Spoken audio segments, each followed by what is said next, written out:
Hey guys, it's Matt Somerset, the founder of Emersion, and today I wanted to take you through a big mindset change that changed my world way back when, and it's called body composition. So we're going to get into it, but pretty much what it is a feedback system that ensures that you're going to get results for your body. Okay, and it tells you exactly what's going to happen. So let's get into it. So today what I wanted to go over was what is body composition, of course, so we get the idea of what it is.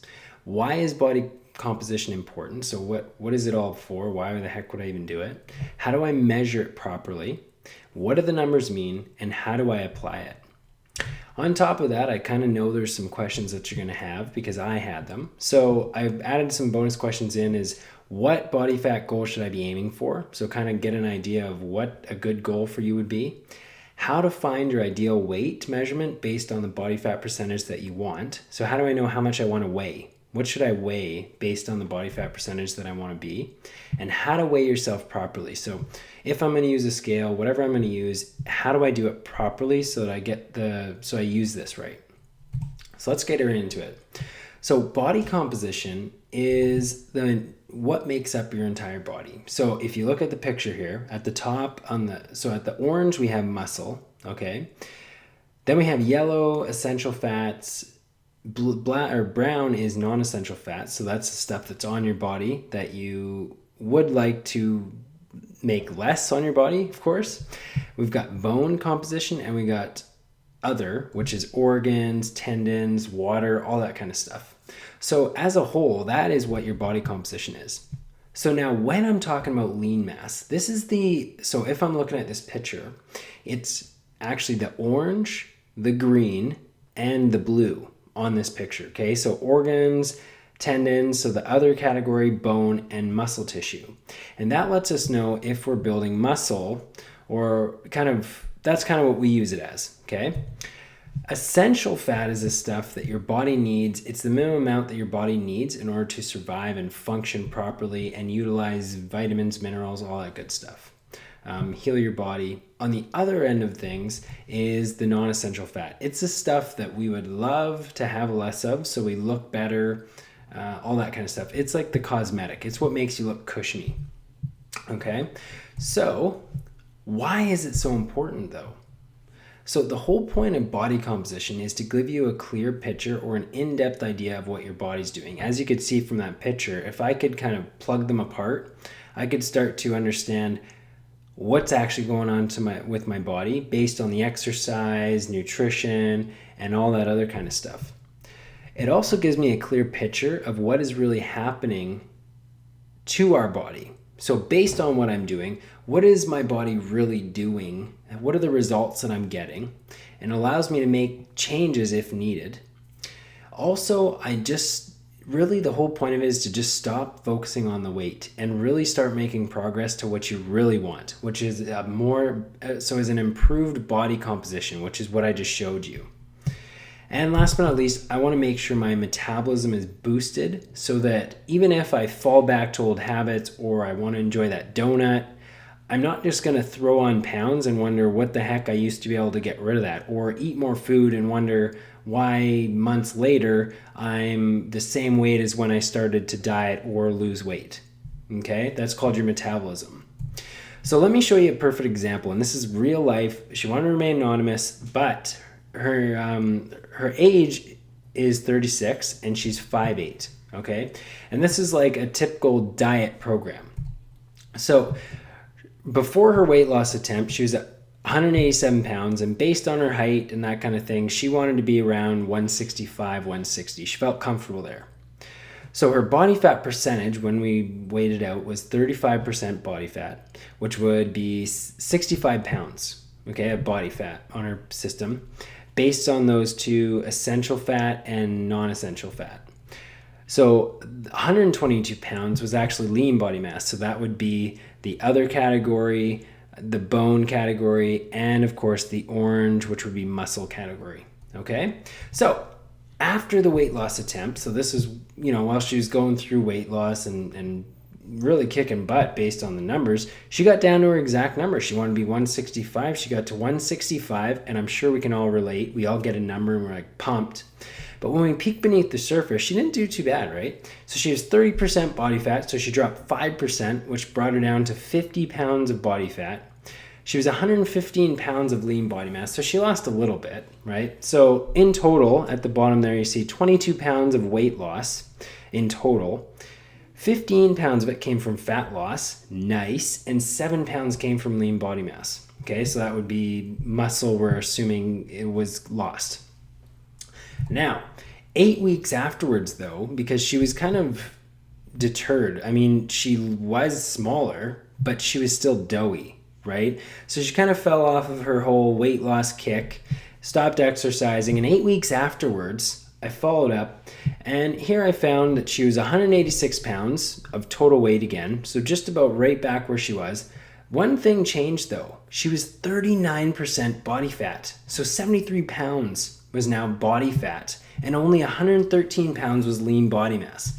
So if I'm really paying attention to these two numbers, which is my metabolism, my lean body mass, the total difference was 9 pounds now. So going back to her old ways, she said she never changed from week 8 to before she tried to lose the weight. But yet, so when she was eating before the weight loss to afterwards, she was eating no difference, yet she couldn't figure out why she gained all the weight back. I'm telling you, it's because of this lean body mass that slowly crept down.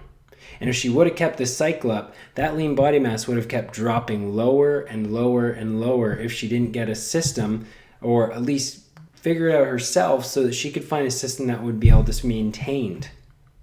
Okay? So, I know you're all asking me now, well, how much body fat do I need to be? So here's one of the bonus videos here. So if you look at this little chart here, there's 5 levels I like to put it, okay? Internal beginner, better than average, healthy lifestyle, which you would call the health nuts. Athletic lifestyle, so obviously we're getting into athletics, people who play a lot of sports, whatever it is, and then bodybuilding lifestyle. So pretty much if I look at the bottom of the scale, we're looking at your essential levels. So remember that yellow block? You're getting as close as you possibly physically can into your essential body fat percentages. And as you go up, you're getting closer and closer. You're putting on more storage fat because your body seems to function better, or you feel better as you add more padding to your body, okay? So basically, you can kind of decide where you want to be and kind of what you want to do. I would say average is where most people wish they were and can't seem to get there. But anyways, this little graph here gives you a really good idea of, okay, maybe I'll just try to step myself up into it, and what level do you fit into, and what would be a better level for you, right? That's how I pay attention to this level. So if you're looking at your body fat percentages, this is a great way to peek at it. So now let's move on here. How do I measure my body composition? There's a 4-step method that I mapped out here that'll get you your body composition numbers. So let's get on with it here. So step number 1 is very straightforward. I know, guys, I'm sorry, but choose a realistic measuring method. So this could be a body fat scale, a scale calipers would be another option. You could also do a scale and some other type of handheld body fat measure system. We're not worried about how accurate is this thing, okay? I put this in here. Remember, it's not about the accuracy, it's about the trend line. So what is actually going on? So each week or every 2 weeks, when I check in, do the numbers drop, okay? We're not worried about, is this super accurate? Because no, these aren't super accurate, but look out your other options. You could do circumference measurements. You could go do a bod pod. I don't know, I think they have one at the university, but I mean, what are you just gonna go out of your way just to measure your body fat? You could do underwater weighing, which would be it's like the gold standard. So you're going to dunk yourself every 2 weeks to go check out your body fat?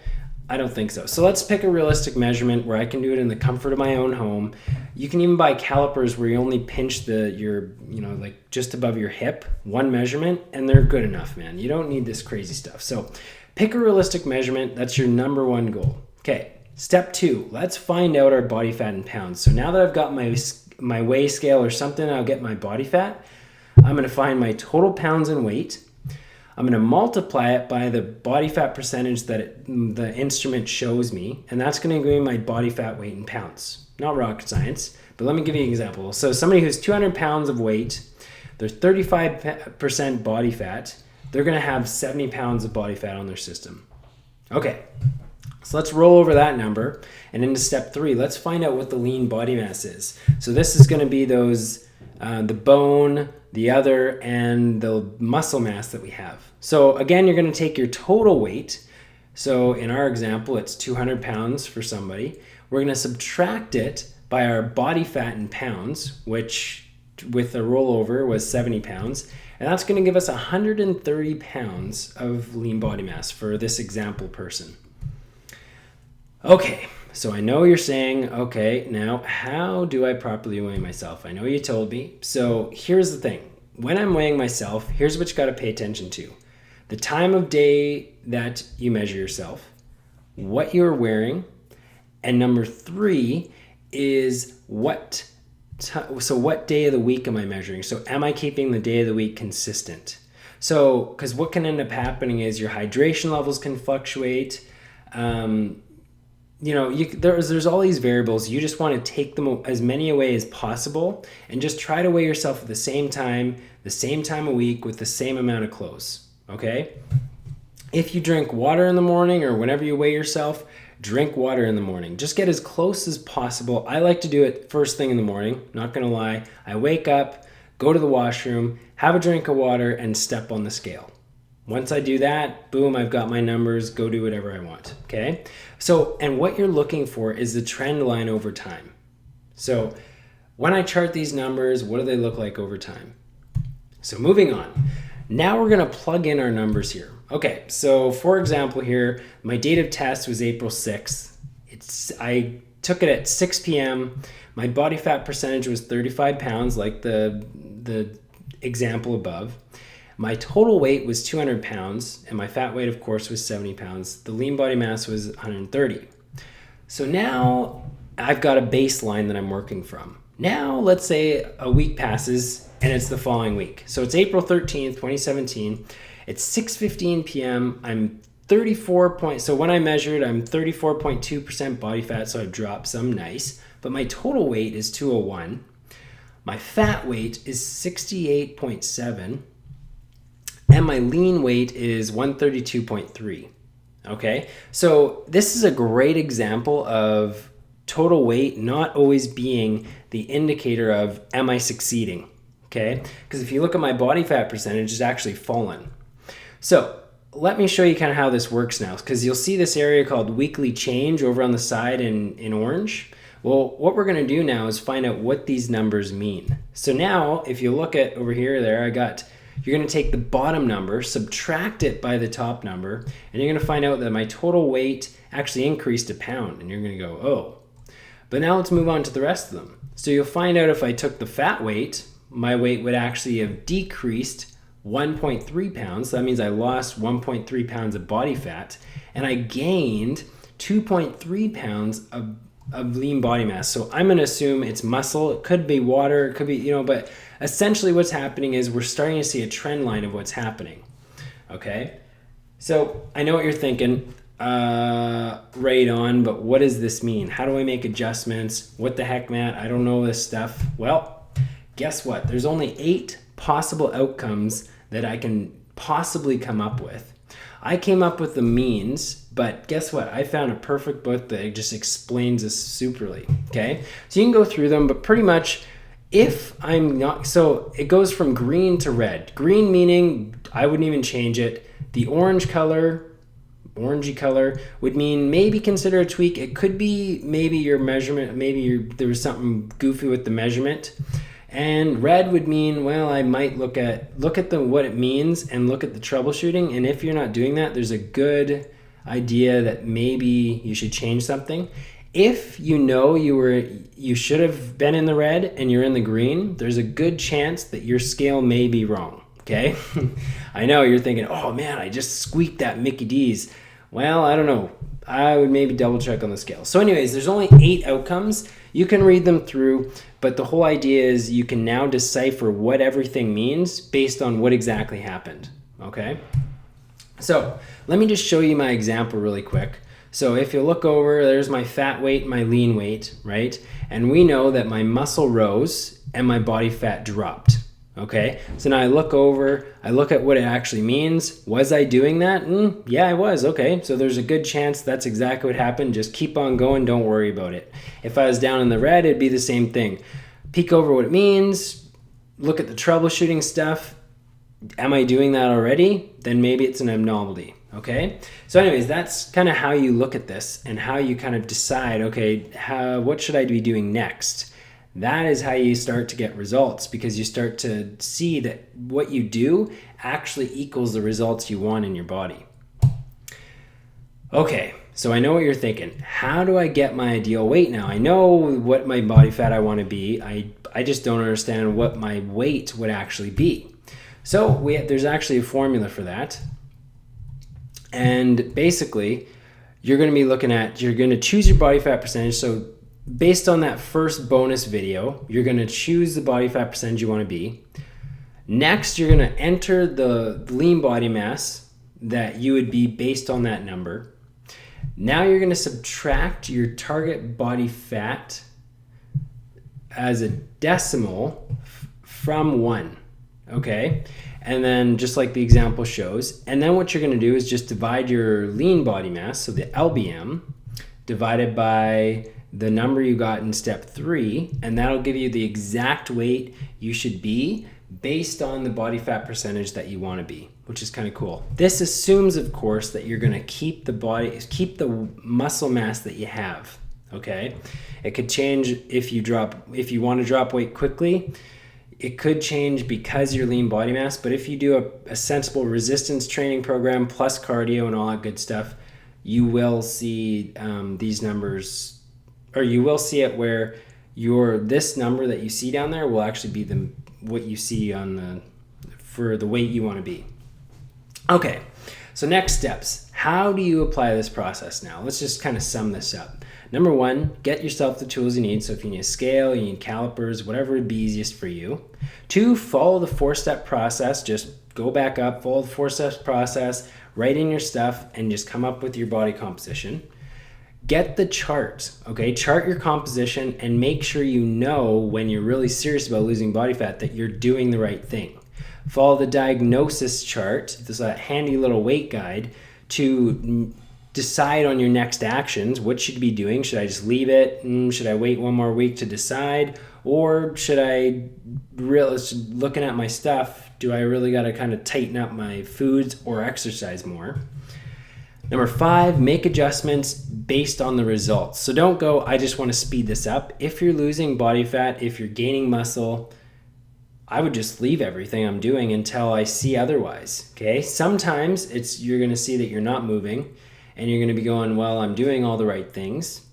That happens, but pretty soon, as long as you're consistently doing the same things, your body just keeps on losing the weight that you want to lose, okay? Number 6, get assistance if you're not progressing towards your goals. So if you're absolutely stuck, it's been like 3 weeks, you're actually gaining body fat, you can't understand it, that is when you go for assistance. Maybe there's some hormonal imbalances, I don't know, but that's what I'd be checking out. If you're interested in having this done for you, available with any and all Snap Fitness memberships, you get a weigh-in each month with a certified trainer that's actually mastered the process inside and out, so they can help you to assess your next actions.